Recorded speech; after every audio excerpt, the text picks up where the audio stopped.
મેં મગફળી વાવેતર 10 વર્ષથી લગભગ વાવેતર મગફળી, બટાકા, કોટન, સોયાબીન બધું વાવીએ છે.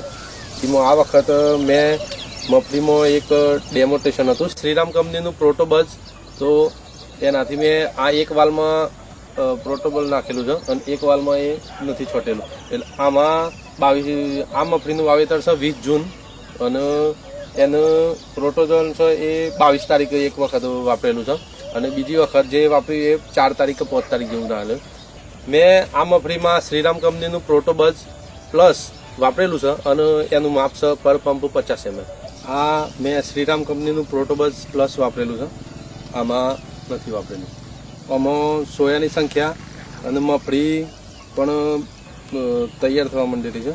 આમાં જે સોયાની સંખ્યા ઓછી છે અને બહુ નાની મગફળી છે, એટલે દિવસ એક સરખા છે પણ રિઝલ્ટ આમાં અલગ લાગે છે.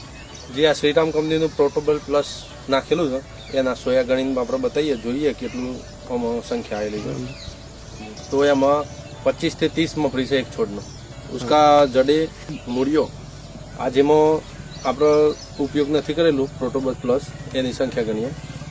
આમાં 18 સંખ્યા છે અને હું તમને બતાવું તો આમાં મેં પ્રોટોબલ પ્લસ શ્રીરામ કંપનીનું જે વાપરેલું છે એમાં મગફળીની સંખ્યા, સોયાની સંખ્યા વધારે છે અને આ તમને જે દેખાય છે એ પ્રમાણે મૂળનો વિકાસ સારો છે, તંતુ મૂળનો વિકાસ સારો છે. અને એ જ પ્રમાણે આ જોઈએ તો જેમાં નથી ઉપયોગ કરેલો તેના તંતુ મૂળને તો થોડા પેલા કરતાં ઓછા છે, મૂળિયા ઓછા, પણ મગફળીનો પણ બેઠક ઓછી છે આમાં. તો આ દેખાય છે મગફળીમાં જે શ્રીરામ કંપનીનું જે આપણે પ્રોટોબલ પ્લસ વાપરેલું છે. તો આમાં કુલ 26 થી 27 એટલે 80 જેવી મગફળી બેઠેલી છે આમાં હાલ. કુલ મગફળી 80ની સંખ્યા દેખાય છે છોડમાં અને આમાં 40 થી એટલી જ સંખ્યા. સોયા એટલા જ હાલ 40 હજી મગફળી તૈયાર નથી, પણ ઓમાં એટલો ડિફરન્ટ દેખાય છે. તો આમાં હજી મગફળી નાની છે અને આમાં મગફળી તૈયાર થઈ ગયેલી. એટલે 12-13 દિવસની અંતરમાં 2 વખત છંટકાવ કર્યો છે.